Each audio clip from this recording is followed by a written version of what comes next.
Assalamualaikum warahmatullahi wabarakatuh. Perkenalkan, nama saya Eka Zarul Maulidiah. Di sini saya akan menjelaskan beberapa tata cara untuk menghitung beberapa tes. Di antaranya yaitu ada validitas tes, reliabilitas tes, tingkat kesukaran, daya pembeda, dan lain sebagainya. Kemudian di sini saya akan menjelaskan untuk tes yang pertama, yaitu ada validitas tes.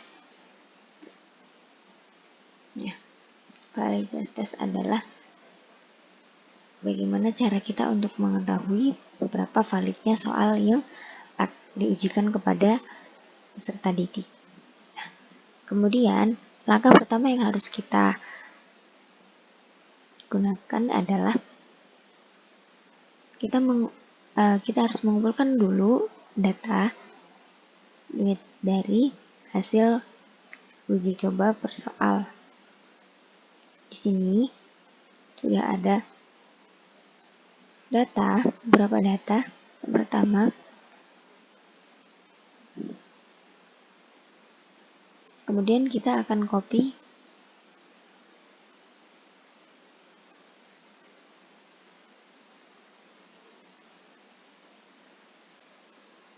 setelah itu kita masuk ke SPSS. Silahkan buka yang data view. Setelah itu kita pastekan yang dari Microsoft Excel tadi. Ya, sudah berganti. Kemudian kita pergi ke variable view. Oke.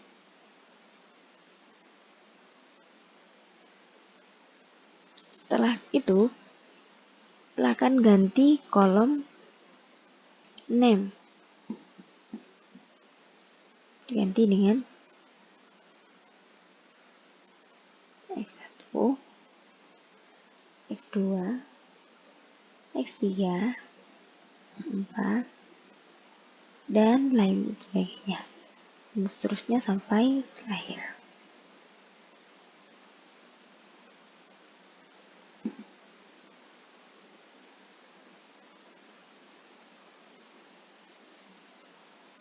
Untuk yang terakhir kita ganti Y. Setelah sudah sampai sini, sekarang kita pergi ke analis. Yaitu kita pergi ke correlate, kemudian kita pergi ke pivot.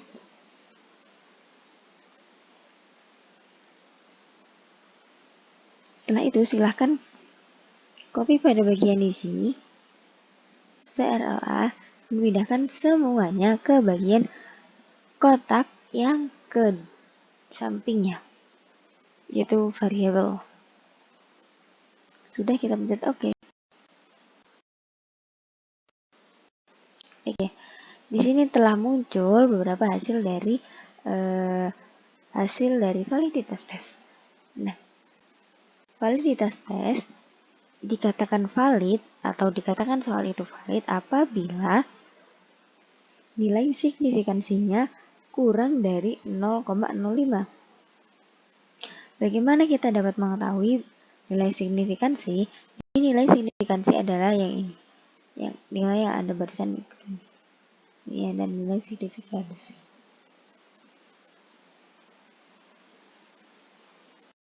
Nah, di sini ada yang valid, yaitu nomor X9, 10. Kayak gitu. Kemudian setelah itu kita masuk lagi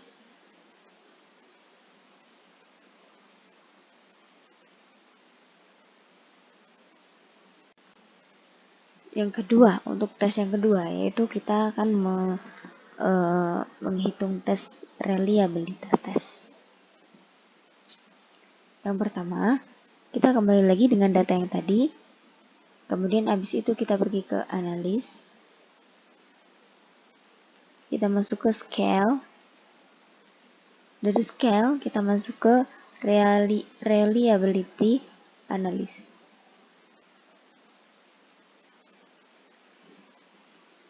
Nah, di sini silahkan copy semua atau pindahkan semuanya kecuali Y.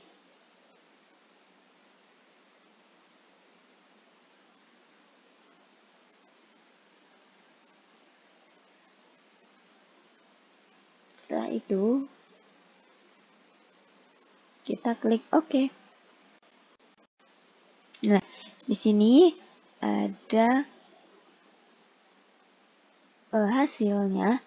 Dikatakan reliable soal tersebut apabila Cornbatch alpha lebih dari 0,6. Nah, ini berarti dia adalah reliable karena Cornbatch alpha-nya lebih dari 0,6. Yang ketiga,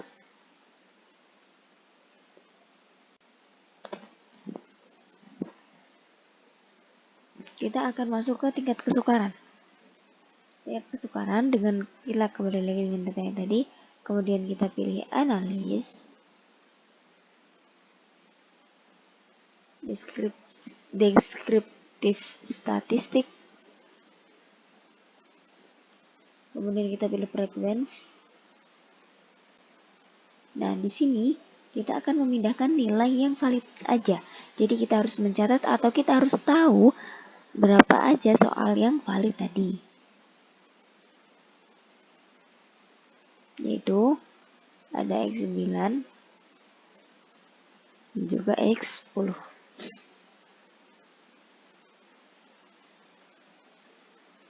Setelah sudah memindahkan, klik statistik ini, kemudian kita centang median-nya, lalu kita continue dan OK. Nah, pada tingkat kesukaran ini ada beberapa tingkatan. Yang pertama ada sukar, sedang, dan yang terakhir ada mudah. Jadi yang sukar itu berapa sih nilainya? Jadi yang sukar itu nilainya adalah 0,0 sampai 0,1. Kemudian yang kedua ada sedang. Sedang dari 0,31 sampai 0,7. Kemudian yang ketiga ada mudah, yaitu 0,71 sampai 1. Nah, di sini. Setelah itu, kita kembali lagi ke data yang ini. Nah, kemudian kita menghitung daya pembedanya. Sama seperti tadi, kita pergi ke analis. Kemudian kita pencet scale. Dari scale kita ke reliability analysis, sama seperti tadi.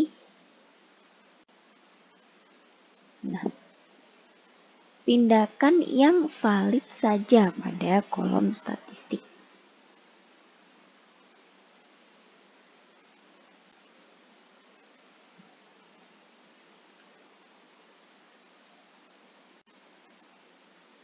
Oke, kita akan memindahkan yang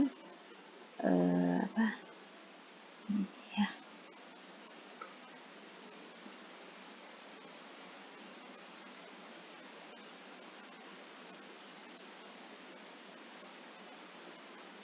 Kemudian kita pencet statistik, item, kemudian kita klik scale. Yang ketiga ada scale.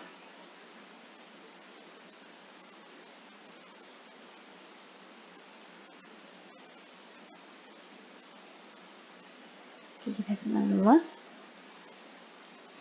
Kemudian kita pilih continue. Alfanya kita ganti ke split half. Lalu klik OK. Dan ini adalah data yang sudah kita hitung. Jadi daya pembeda itu